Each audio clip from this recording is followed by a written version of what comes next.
Why you probably won't retire. This video is a warning that all of us investors need to be aware of, as I'm going to be talking about the very real possibility of not being able to retire. I've seen too many friends and family struggling in the 60s and 70s, not being able to retire, and it's painful to watch, very painful.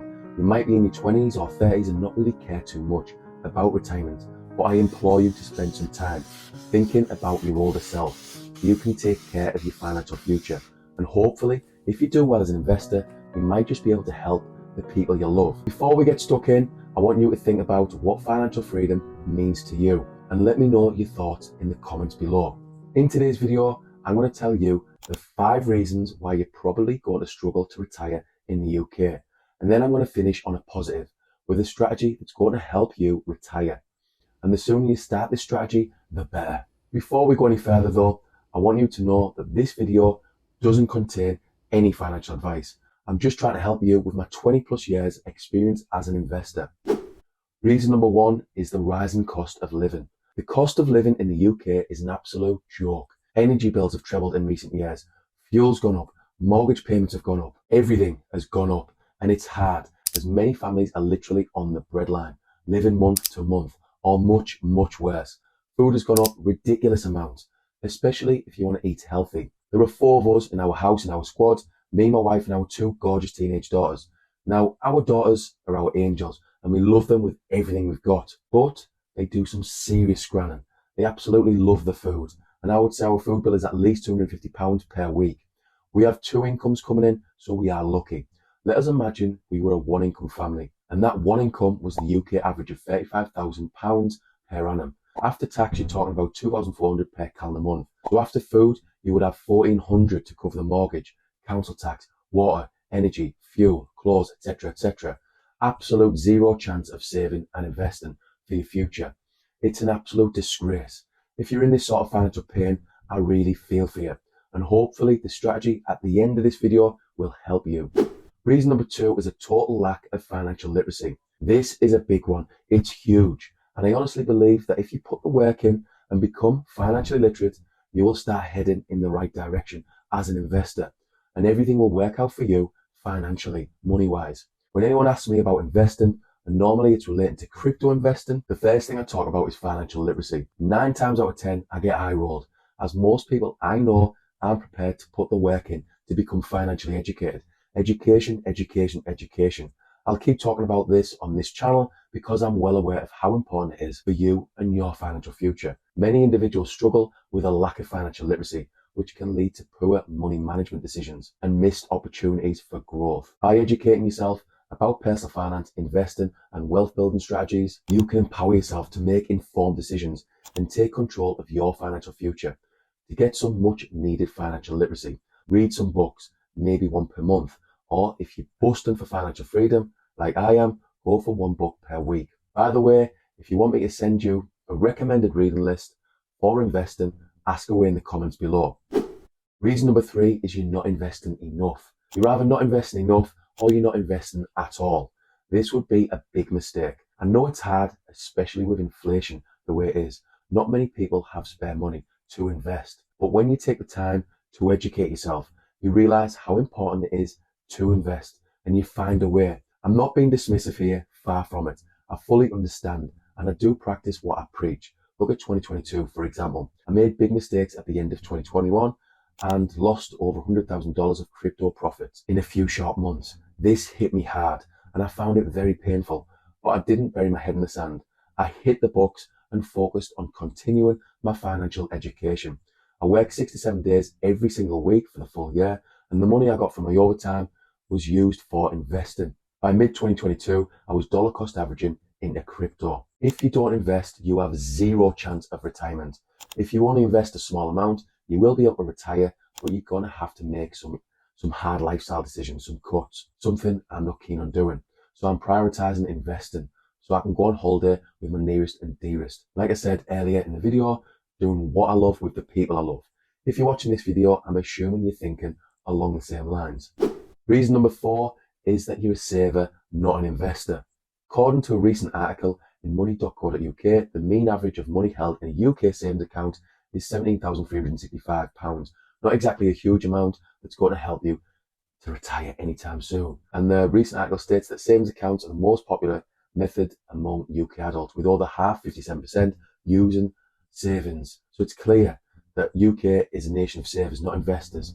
If you're an investor, you can skip this reason if you want. This little section is for anyone who is a saver. According to Money Savings Expert, the best savings accounts are currently offering in and around 5%. This is better than recent years, fair enough, but still not good enough. Not when you can get 8 to 10% by investing in the stock market with index funds or similar. These figures aren't even factoring in inflation, which you've got to do to make sure your money isn't getting eroded away. Let's forget about inflation to simplify the calculations, and we'll compare savings and investing using a compound interest calculator. Let's say you're 30 and you're going to save or invest 500 every single month until you're 60. So that's 30 years. Let's see what you would get as a saver. The saver puts 500 into his or her savings account every month for 30 years. If they do get 5% interest on average every year, they would end up with £416,129. It sounds a lot, but will it mean you can retire at 60 and hopefully live comfortably until you're 90? I'm not so sure. The investor, on the other hand, gets a conservative 8% on average, and again puts 500 away every month for 30 years. They would end up with £745,179. So the investor, because they've taken the time to learn how to invest, ends up with double the amount compared to the saver. Please, if you are currently a saver, reconsider and at least give investing some serious thought. Reason number 5 is longevity. With advancements in healthcare around the world and the fact we're living healthier, every generation is living longer than the last.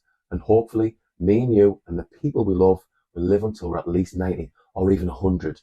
This would be awesome in my opinion. However, it also means that we need to support ourselves financially for a longer period of time in retirement. This can be a challenge, especially if you haven't saved enough. Many people won't have saved or invested by the time they are 60. They might have some savings, like 50,000 for example, but this is nowhere near enough. So if you're planning on retiring at 60, it's definitely worth doing your sums and working out how long it's going to last. Imagine getting to 60 and realizing you need to work until you're 75. This scares the shit out of me. Using the investor example, let's imagine you put that 745,000 into a savings account and you're still able to get 5% interest. That would mean you can earn £37,250 just by living off interest earned. Assuming you have no mortgage, this might be enough to maintain your lifestyle. This is just an example and doesn't factor in all the variables that could and probably would affect these calculations. I just wanted to simplify the calculations and get you thinking about the importance of financial planning. You put the work in, you plan for your financial future, and you protect and look after your future self, and hopefully the people you love. While retiring in the UK may seem challenging, as I've tried to point out throughout this video, it's important to be aware of these factors and start planning ahead. And it's never too late to start saving and investing for your retirement. To finish on a positive, we're going to look at a strategy. I've been an investor for more than 20 years, and take it from me that no matter how old you are, no matter what financial situation you're in, you can retire in the UK or anywhere else in the world, and you can maintain your current lifestyle if you want it badly enough. So here's a little strategy for you to consider. First of all, take the time to learn about money and investing. Give yourself a 6-month target to become financially literate. Read the books, listen to the podcasts, watch the YouTube videos like this one. By the way, if you want to save time and learn how to safely invest into the stock market, see below for details of my first investing course, Complete Investing Part 1.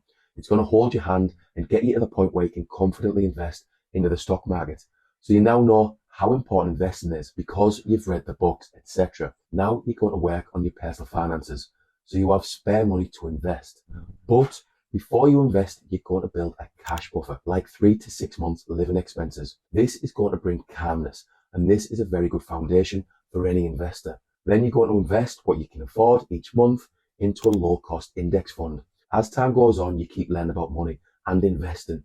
You might start to diversify into property or single stocks or even crypto to try and improve your returns. But this will be very much dependent on the individual, dependent on your risk tolerance and your financial goals. This is a good strategy for beginners looking to invest, in my humble opinion. All I'm trying to do with this video, with this channel, is help other investors with my experience. If you like what I'm saying, subscribe for more content like this. And if you think it can help someone you know, send them the link for this video. We all need help in anything we do. I need your help in growing this channel.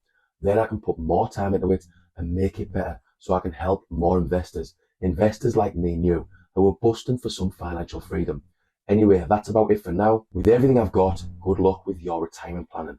I really hope you can get some early financial freedom.